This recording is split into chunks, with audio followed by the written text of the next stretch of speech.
Welcome back. It's Kovacs Report. And it's time for some Mad Cave Madness with Whatever Happened to the Crimson Justice #2.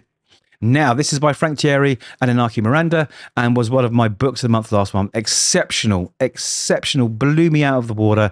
Couldn't love it any more than I did. Exceeded all expectations. So as you can tell, I've been super excited to get through issue 2, which is here right now. And that's what I'm going to do. I'm going to go through it page by page. I'll give you my thoughts.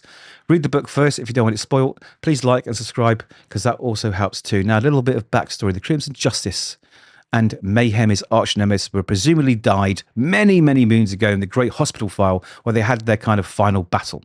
But unfortunately, many moons later, Mayhem has resurfaced and he's causing a little bit of, well, let's just say, mayhem. I know, I had to go there. Now, our hero, John, he has a little cafe and he is the Crimson Justice. He's retired. He's old. His back hurts. He doesn't want to be a vigilante anymore. He just wants to get on with life and live out his days, chatting to his customers, which, you know, I don't blame him. Now, this book basically is Batman and Captain America mashed together. And boy, oh boy, does it do it well. I didn't think it would work, but Frank Tieri has proved me wrong. And with Inaki Miranda's art, you know what? It's a perfect storm. So let's dive straight into the book now. So here we meet Mr. Burnsmith. Now, he is like a well-respected gentleman. He runs the library. I guess he's a librarian. And he's reading stories to the children. They come. They love him. Everybody loves him. He's like a Mr. Rogers. And he's reading The Wizard of Oz here to the kids. And they're very thankful. But from the shadows, something from the past with a syringe has arrived. And it is right. It's Mayhem. So Mr. Burnsmith, as you might have guessed by the name, has some kind of checkered path, and he's quickly knocked out with some potent juice from this syringe. Anyway, we interlude back to our hero John, who is the Crimson Justice, and he is reflecting on the fact that his friend Ted Burke, the commissioner, was murdered by Mayhem with a note written in blood saying, "I want justice." So he's going through the old papers and he's reminding himself of the old days, and he realizes that, you know, Ted was a good man. Ted even knew his secret identity, which he kept from John, but he still supported him. He still called him to help, but he realized that, you know, that must mean that Ted believed that the city needed a hero, but he's too old. He's too old. He can't do it anymore. He doesn't want to do it anymore. And that's just where he's going to stay for now. Anyway, we jump back to our poor friend, Mr. Burnsmith. But guess what? He's not. He's not just Mr. Burnsmith. He was the Mad Bomber. And he was also there that fateful night where everyone was presumed dead. And Mayhem is getting revenge on him because he spilt the beans. He spilt the beans of where Mayhem was hiding, apparently, and Mayhem doesn't like that. Now, as you can see, he's done a little bit of surgery on Mr. Burnsmith here, and he's added some bombs and some explosives and some timers to his body. I mean, it looks brutal. I absolutely love it. When I saw this page, I couldn't help but smile. Is that weird? But like, I don't know. It's brutal, and that's what I love about this book because it's subtle till it isn't. It's brilliant. The humor's good. I actually like Mayhem. He's the baddie, but I like him. I like the way he talks. I like what he's doing. Anyway, like I said, we do find out that the Mad Bomber, have I got that name? Yes, the Mad Bomber betrayed him, and that's why he's back. He's back for revenge. And we get this flashback of Crimson Justice pounding the hell out of him, sticking a grenade in his mouth to try and get the information he wants. Again, I love it. Like I say, when there is violence, it's brilliant. It is absolutely brilliant. So, jumping back, he dispatches him, it explodes, and he's happy that there's another one down on his list. Again, he leaves a note saying, "I demand justice." He's taunting justice to come out of retirement. But guess what?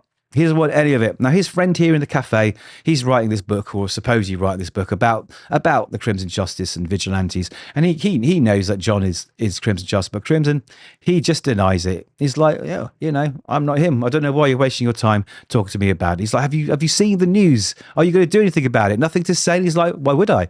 So he's still staying staunch about that. Anyway, the door goes, and it's this beautiful woman here who has some goons with her. Now, we met her in issue 1. She is the girlfriend, the kind of very abused girlfriend of this bad gangster that everybody fears.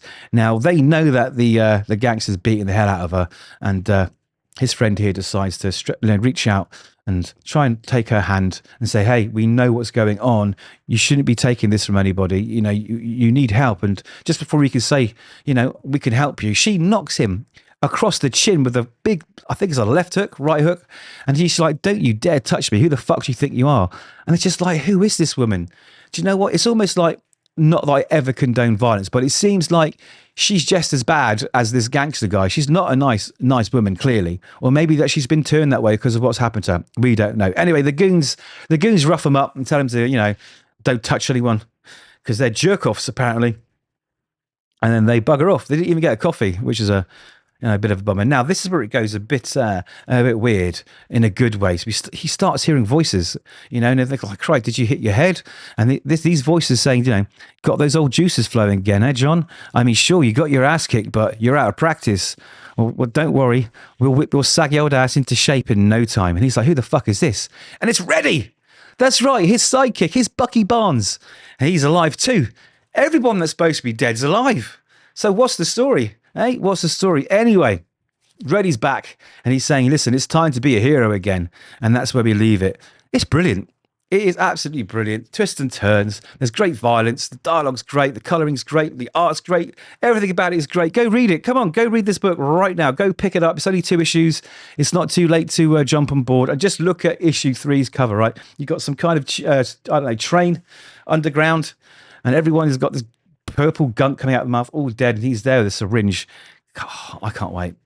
August can't come quick enough for me, to be honest. So there we go. Captain America, Batman, mashed together in the best possible way. You know, it still has a little bit of Garth Ennis sort of feel to it as well from the Punisher days. I cannot recommend this book enough. So those are my thoughts. Let me know yours. And of course, read more comics, like, subscribe, and we'll see you in the next one.